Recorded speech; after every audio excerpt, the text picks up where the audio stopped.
아시아 대륙의 최고 스포츠 축제인 아시안 게임이 지난달 9월 23일부터 중국의 저장성 항저우에서 진행되어 오고 있습니다. 이 사진은 어제 제가 캡처를 한 것인데요.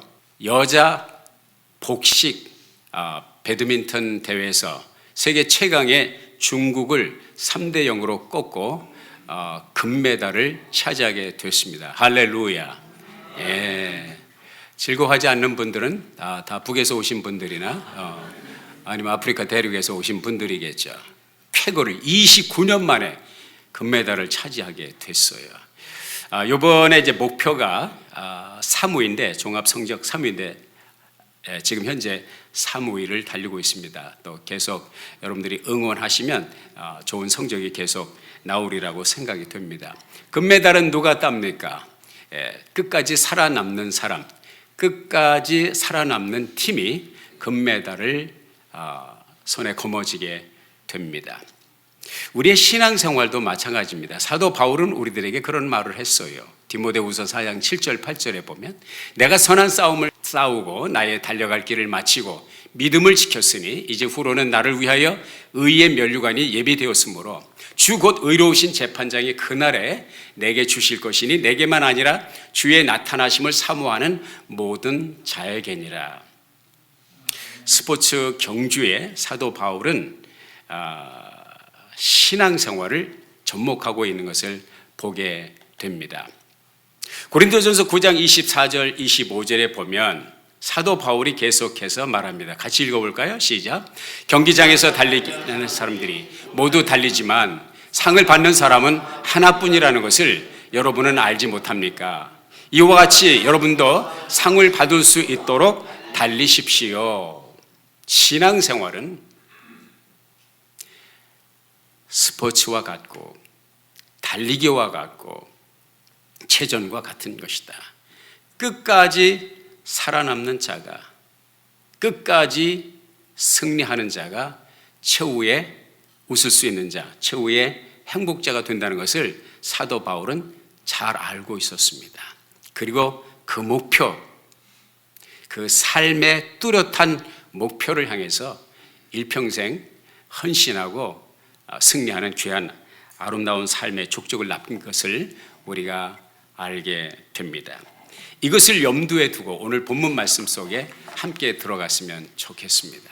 예수님께서 보리떡 5개, 물고기 2마리, 오병이어를 가지고 5천 명이 넘는 거대한 군중들을 배불리 먹고 12바구니를 남은 그 떡과 소위 말하면 빵과 생선을 거둘 수 있을 만큼 초대형 기적의 역사가 일어났습니다. 사람들은 정말 흥분했습니다.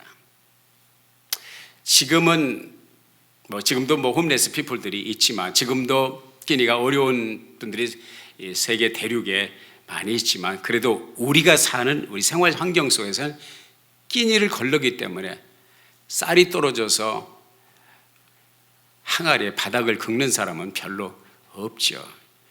그러나 불과 몇십 년 전만 해도 가난한 사람들은 항아리 밑바닥에서 쌀 몇 톨을 손으로 주워야 했죠.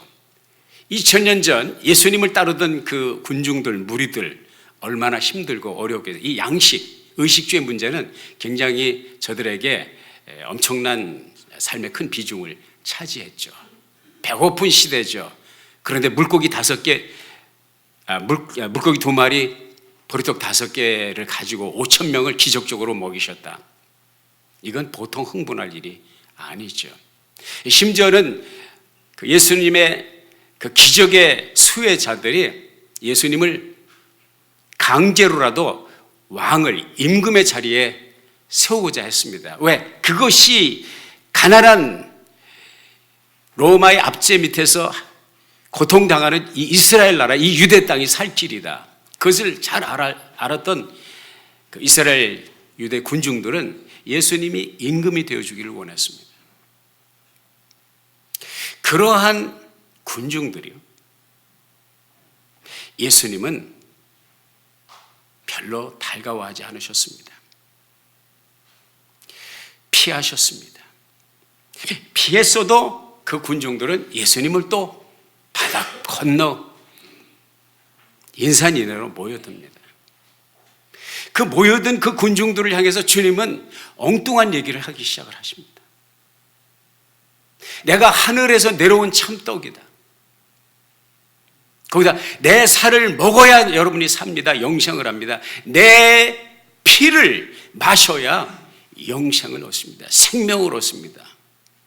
이런 얘기를 하실 때 도무지 군중들은 예수님의 말씀을 알아들을 수가 없었습니다. 아니, 어제까지만 해도 자기들의 오늘의 심각한 문제, 먹고 사는 문제를 해결할 해결사로 보이던 그 예수가 갑자기 정신 이상자로 보이는 거예요. 이상한 얘기를 자꾸 해야 되니까. 그래서 그들은 실망에 실망을 거듭하고 예수님의 말씀이 계속 진행될수록 저들은 예수님과의 간극을 느끼게 되죠. 그리고 하나씩 둘씩, 아니 급기야는 떼져서 물이 져서 예수님을 등지고 다 떠나갑니다.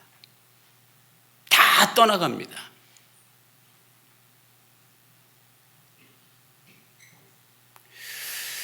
마치 월드컵 최종 결승전에서 관람하기 위해서 스타디움을 가득 메웠던 그 관람객들이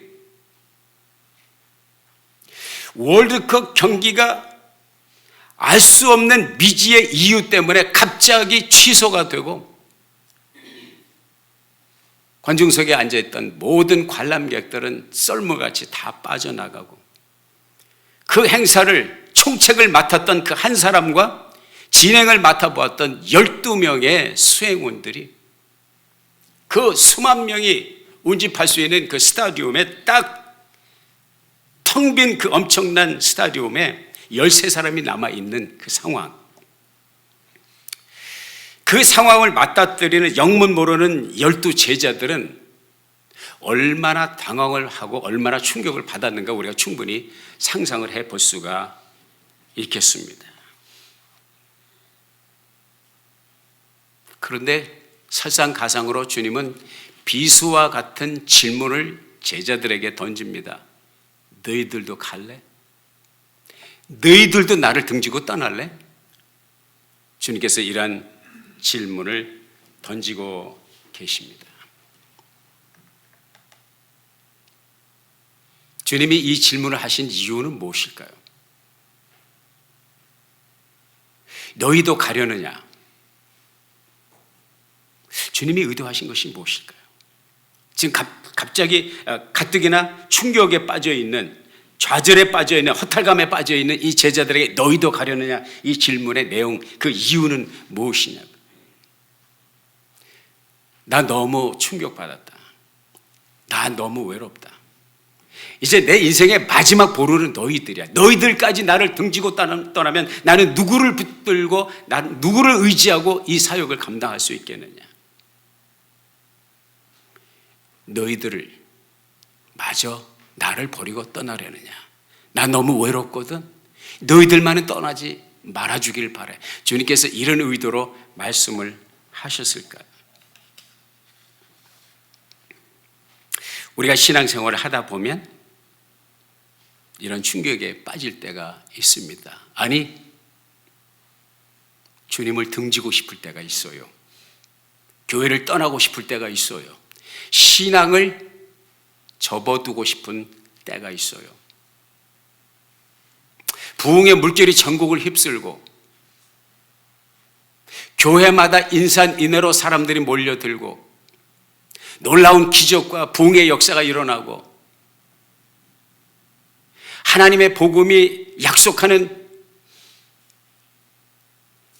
내가 온 것은 양으로 생명으로 얻게 하고 더 풍성히 얻게 하려는 것이다. 예수 믿고 복 받으세요. 이 복음을 들었을 때 호기심 그리고 흥분을 감출 수 없었기 때문에 그 군중들 틈에 함께 휩싸여서 나도 예수 믿겠습니다. 나도 예수의 제자가 되겠습니다. 결심을 했지만 시간이 가고 달이 가고 해가 지나면서 맞닥뜨리는 현실은 뭐냐? 그 뚜껑을 열어보니까 그 복은 어디 가고 그 평안은 어디 가고 그 흥분은 어디 가고 도무지 신앙생활하면서 교회 생활을 하면서 오는 부담은 처음에 교회가 나를 맞이할 때 VIP로 영접하며 잔치를 벌이며 온 교회가 잔치 분위기 속에 있었는데 그들의 그 친절한 따뜻한 미소와 사랑도 점점 식어져 가고 이제 교회 생활, 신앙생활에 부담만 자꾸 늘어나고 처음에 들을 때 담임 목사의 설교가 그렇게 참신하고 내가 이런 말씀을 듣다니 이런 말씀을 이제야 듣는구나 했던 그 참신한 말씀도 설교도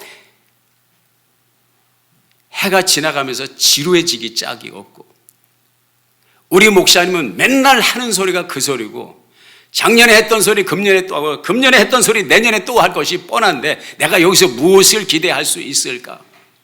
여기까지는 좋았는데 부담이나 안 좋았으면 좋겠는데 우리 목사님은 시시때때로 제대로 신앙생활해라. 주일 성수해라. 이 주일 성수하라고 외치니까 그동안 예수 안 믿을 때는 편안하게 주말만 되면 들러 산으로 친구들과 놀러 다니고 주말마다 그것도 썬데이마다 일요일마다 아이들을 위해서 자녀들을 위해서 이제 친목을 하고 저들의 사회성을 길러줄 수 있는 소셜 액티비티를 할 수 있는 것이 주일인데 스포츠를 하던 아니면 레크레이션을 하던 아이들을 사회성을 키워주기 위해서 남의 아이들과 접목할 수 있는 게 썬데이인데 이거 담임 목사는 허구한 날 주일 성수 똑바로 해라. 마치 주일 성수 안 하면 천국에 못 갈 것처럼 그렇게 외쳐대잖아요. 거기까지도 견뎌주겠는데 이건 또 때만 되면은 헌금하라고 그래 간절 선교하자고 그러고 11조 똑바로 해서 복 받으라고. 흥분과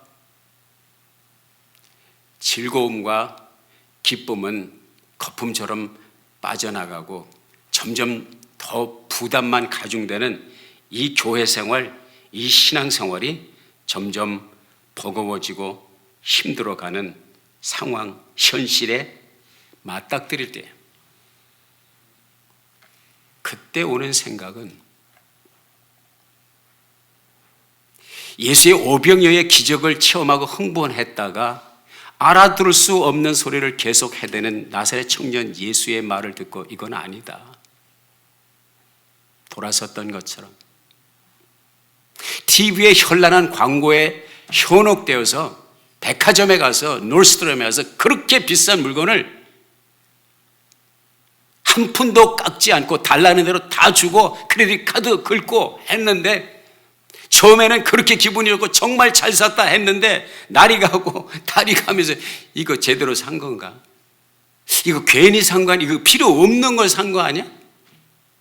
참신한 맛도 없고 처음에 그 물건을 보았던 그 상품을 보았던 그 흥분도 사라지고 이게 그게 그거고 막 그런데 마음이 바뀌어서 슬슬 서랍을 뒤져서 뭘 찾습니까?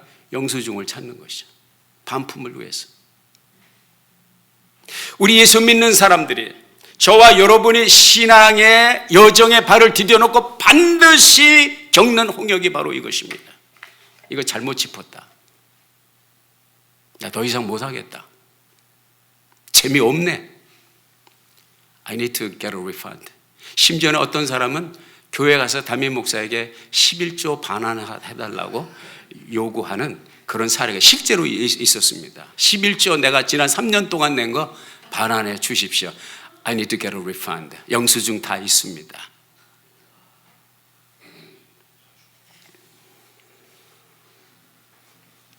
본문에 등장하는 요한복음 6장에 등장하는 예수님을 등지고 떠나간 사람들, 또 그들의 등을 바라보는 제자들의 심정은 어땠을까요?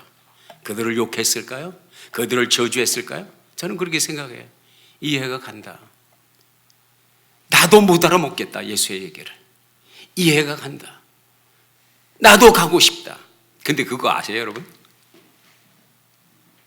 사람의 어떤 액션에 동기 가운데 몇 가지가 있는데 그 중에 하나가 뭐냐면 피어 프레셔라는 게 있어요. 동료 압박. 아니면 군중 압력이라는 것이 있어요. 남들이 다 하면 나도 해야지. 남들이 다 하는데 나만 안 하는 거 힘들지 않아요. 남들은 안 하는데 나 혼자 하는 거 쉽지 않습니다. 그래서 말 안 듣는 자녀들에게 우리가 협박 공갈하는 수단이 뭐예요? 이게 군중 압력을 우리도 씁니다. 야, 옆집에 영인애도 하고 철수도 해. 너는 왜 안 돼? 다 해, 너만 안 해. 그러면 아이는 어떤 압박을 느껴요? 나만 왕따 되는구나. 그러고서 그게 어떤 데 먹힐 때가 있어요. 먹힐 때가 있다고요. 그런데요, 예수를 등지고 떠나는 사람들만 군중 압박을 느끼는 것이 아니라 예수를 떠나지 못하는 사람들도 군중 압박 때문에 떠나지 못하는 사람들이 있어요. 이 교회가 마음에 안 들어. 이 교회 담임 목사가 마음에 안 들어. 근데 못 나가. 왜? 내가 나가면 이 교인들이 내 등에다 대고 또 뭐라고 가십을 할까? 이게 두려워서 못 나가요. 그런 사람 봤어요. 여러분도 보셨을 거예요. 가고 싶어도 못 가. 왜? 뒷꼭지가 근질근질 하거든. 내 뒤에다가 또 우리 집사님, 목사님은 집사님, 장로님, 권사님 또 뭐라고 나를 흉을 보고 난리를. 이것도 역시 피어 프레셔이죠. 여러분이 이 자리를 지키는 이유가 뭡니까? 혹시 피어 프레셔 때문입니까? 군중 압박 때문입니까? 예수 곁에 머물러 있는 것이 그런 동기라면 그건 바른 신앙이 아니죠. 예수님의 질문의 의도는 무엇입니까? 그러면 제자들을 테스트하고 있는 거예요. 제자들을 테스트하고 있어요. 우리 주님은, 우리 하나님은 하나님을 따르는 그의 자녀들, 그의 백성들을 종종 테스트를 해요. 아주 얄궂을 때가 있어요. 하나님의 그 마음을 이해하기가 힘들 때가 있어요. 그럼에도 불구하고 그렇게 싫은데 우리 주님은 우리를 테스트를 해요. 야곱이 타향살이 20년 생활을 접고 식솔들을 거느리고 고향 땅으로 돌아올 때 마지막 관문이 야복강변이었습니다. 마지막 관문은 뭐냐면 형들이 20년 전에 자기한테 사기를 당하고 장자권을 빼앗긴 에서가 장정 400명을 거느리고 자기를 맞으러 온다. 이건 환영인파가 아닙니다. 죽이려 오는 것입니다. 20년 전에 그 당한 그 빼앗긴 것을 다시 찾겠다는 안갚음 때문에 에서. 여러분 아시지만 야곱은 마마보이였어요. 복해서 많이 시간을 엄마랑 보냈어요. 에서는 사냥하는 사람이었습니다. 아버지가 에서를 좋아했어요. 들에 가서 아웃도어 액티비티를 즐겨하고 요즘 말로 하면 칼과 총을 잘 쏘는 사람이에요. 그 형이 동생 야곱을 죽이기 위해서 400명을 데리고 온다. 그럼 무엇을 의미합니까? 죽음을 의미합니다. 야곱은 이것이 두려웠어요. 약복 강변에서 몸부림치며 하나님 앞에 기도하죠. 근데 드라마틱하게 성경에 보면은 어떤 사람이 등장해요. 그 강변에서 사람이 등장하는데 그 사람과 밤새도록 싸웠다고 그래요. 씨름 레슬링을 했다고 그랬어요. 이 뜬금없이 등장한 이 사람은 누구냐? 저는 개인적으로 그렇게 확신합니다. theophany. 구약 시대에 사람의 모습으로 나타난 천사가 있었어요. 부지 중에 천사를 아브라함이 대접했다 그런 말이 있잖아요. 사람인 줄 알고 대접했는데 나중에 보니까 천사요. 아브라함을 만났던 그 천사 누구예요? 우리 주 예수 그리스도. 장차 육신을 입고 세상에 오실 예수 그리스도께서 구약 시대에 사람의 몸을 입고 현현하셨다. 그것을 theophany라고 표현을 하는데 신학적인 용어로 고민하고 고통당하고 있는 야곱에게 우리 주님이 오신 거예요. 그리고 씨름을 걸었습니다. 제자들의 그 아픈 가슴에 비수와 같이 너희도 가려느냐 질문을 던진 예수님, 똑같은 심정으로 우리 고통당하는 좌절을 느끼는 두려워하는 야곱에게 와서 씨름을 하자는 거죠. 그런데 새벽에 여명이 틀 때에 그 하나님께서, 우리 주님께서 야곱에게 어떤 요청을 해요. 그건 뭐냐면, 날이 밝아오니까 이제 나 그만 가야 돼. Let me go. Let me go. 날이 밝아온다. 이것은 제자들에게 너희도 가려느냐 던진 그 질문과 일맥상통하는 것입니다. 내가 가야 돼 말씀한 그 천사, 그 사람, 그 주님이 야곱에게 무엇을 요구한 것입니까? 야곱은 그 사람을 붙들고 뭐라고 말하냐면, 당신이 나를 축복하기 전에는, 당신이 나를 축복하기 전에는 내가 당신을 놓을 수가 없습니다. 당신이 나를 붙들어 주지 않으면 나는 죽습니다. 이 고백을 약복강변에서 하죠. 떨치고 가려면 못 떨치고 갑니까? 우리 주님이 그 엄청난 용력을 가지신 분이. 야곱에게 내 이름이 뭐냐? 야곱입니다. 너는 더 이상 야곱이 아니다. 이스라엘이다. 네 이름은 이스라엘이야. 이스라엘이라는 이름이 그 약복강변에서 야곱이 받은 이름입니다. 그리고 야곱을 축복하고, 그 축복을 받은 야곱이 야복 다루를 건너고 형을 맞고, 하나님의 성령의 감동 가운데 형은 환도뼈가 위골이 돼서 절며 오는 동상을 바라볼 때 혈육의 정이 복받쳐 오르면서 눈물로 끌어안고 제외하는 엄청난 드라마틱한 역사가 일어납니다. 나 가야 돼. 날이 밝아온다. 가야 돼. 이 말은 야곱을 떠나기 위함이 아니라 야곱에게 주시는 테스트였습니다. 또 하나, 예수님께서 베드로에게 너희도 가려느냐? 정말 어떤 의미입니까? 정말 가기를 원했습니까? 정말 외로워서 그랬습니까? 인간적으로? 아니잖아요. 어떤 의미가 있습니까? 두 가지가 있습니다. 첫째는 세상으로 돌아갈 자유가 언제든지 있다는 것을 상기시켜 줍니다. 여러분, 이 자리에 왜 앉아 계십니까? 누가 묶어서 여러분을 모시고 왔습니까? 누가 떠다 밀어서 오셨습니까? 그렇다면 언제든지 여러분, 밀려왔을지라도 언제든지 원하면 떠날 수 있습니다. It is free. Freely come, freely go, you can go. 신앙은 자원하는 것입니다. 떠밀리는 것이 아닙니다. 강요가 아닙니다. 우리 주님은 인격의 주님이십니다.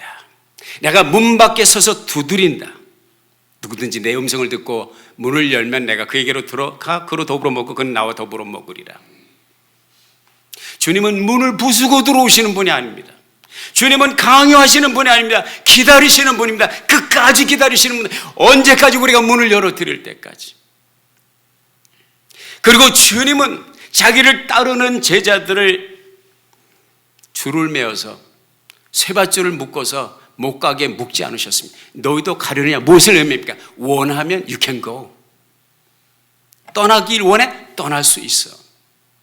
이 기회는 언제나 존재한다는 것을 제자들에게 주님께서 상기시켜 주십니다.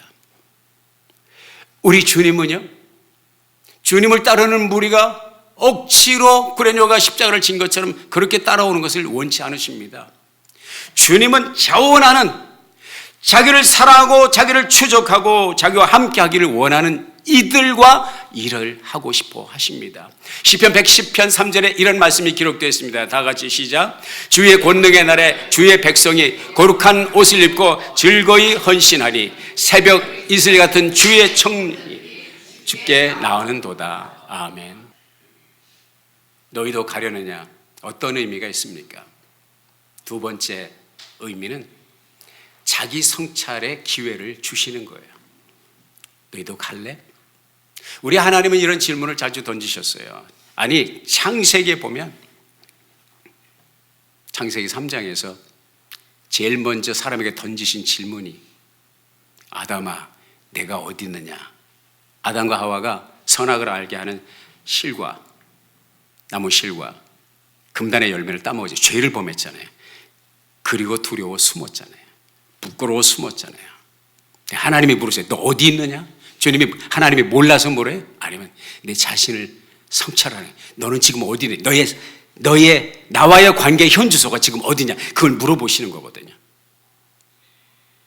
우리 주님은 오늘도 그렇게 우리들에게 질문으로 다가오는 것을 우리가 보게 됩니다.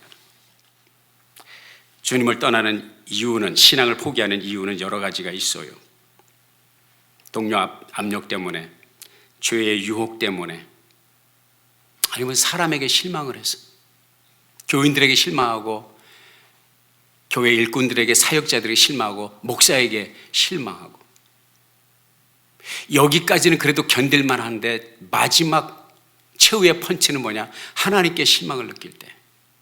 기도를 해도 응답이 없고, 꿈과 비전이 있어서 출발을 했는데 꿈과 비전이 이루어지기에는 너무나 멀어져가는 무지개를 잡는 듯한 허공을 치는 다름막질 같은 자신의 현실을 보면서 하나님께 실망을 느낍니다. 둘 중에 하나다.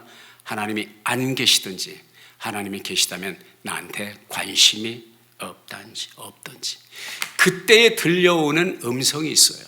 그건 하나님께로부터 오는 음성이 아닙니다. 마귀에게부터 오는 음성입니다. 그 음성이 어떤 음성인 줄 아십니까? 비근한 예로 욥이 들었던 음성입니다.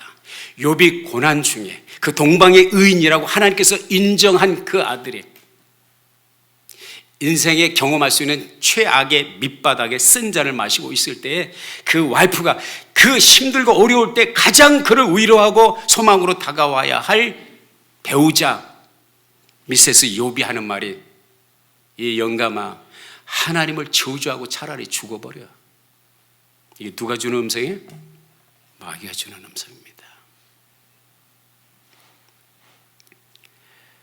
그 음성을 차단하고 극복할 수 있기를 주의 이름으로 당부드립니다.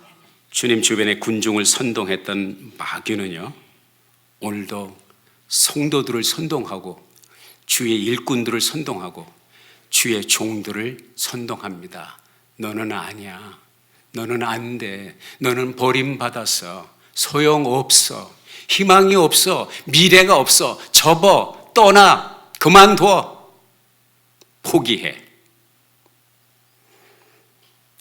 우리 믿음의 선열들은, 하나님의 위대한 역사에 동참했던 모든 선열들이 다 이 과정을 겪었습니다. 우리 자신을 성찰하며 오늘 본문 말씀 요한복음 6장에서 얻는 그 답을 얻을 수 있기를 바라는데요. 68절 69절에 시몬 베드로가 대답하되 주여 영생의 말씀이 계심에 우리가 네게로 가오리까. 핸더슨 총무가 1984년에 한국을 방문해서 한국 전국 대회에서 말씀을 선포할 때 이런 얘기를 했습니다. 10년 안에 결실을 보기를 원하면 나무를 심으십시오. 50년 안에 결실을 보려면 사람을 심으십시오. 영원한 결실을 보려면 성경을 심으십시오. 이분의 말대로 지금도 기도원 협회는 계속 성경을 보급하고 있고, 여러분이 타지에 가서 호텔에 들어가든지 모텔에 들어가든지 서랍을 열어보면 성경이 있어요. 어디에서 제공하는 게? 국제 기도원 협회에서 제공하는 것입니다. 여러분이 잘 아는 백화점 왕, 또 미국의 역대 유능했던 최신부 장관을 역임했던 존 워너메이커가 백화점 왕이라고 불리는 이유가 있습니다. 투자의 귀재, 요즘은 워렌 버핏이 투자의 귀재라고 하지만 그때는 정말 존 워너메이커가 투자의 귀재, 그가 손 대는 것마다 엄청난 이윤을 남겼습니다. 기가 막힌 경영 능력을 가지고 있었습니다. 궁금해서 한 기자가 물었습니다. 선생님이 일생에 투자한 것 가운데 가장 가치 있는 투자는 무엇입니까? 그가 주저하지 않고 말합니다. 내 인생에 투자한 가장 값진 투자는 내가 12살 때에 $2 50센트를 주고 성경을 산 것이었습니다. 오늘 나 존 워너메이커가 있는 것은, 오늘의 나를 만든 것은 바로 이 성경입니다. 내가 얻는 지혜, 나의 판단, 나의 철학, 나의 인생관 모두 성경에서 나왔습니다. 사랑하는 여러분, 하나님의 말씀을 붙잡읍시다. 선포되는 말씀도 붙들고 또 손에 들린 성경에서 보는 말씀도 붙들고 그저 성경 말씀을 묵상하고 성경을 살아오고 또 성경 공부하고, 그래서 저와 여러분이 또 하나의 존 와나메이커, 또 하나의 핸더슨 총무처럼 하나님의 살아계심을 경험하고 끝까지 살아남는 최후의 승자가 되기를 예수의 이름으로 축원합니다. 기도하겠습니다.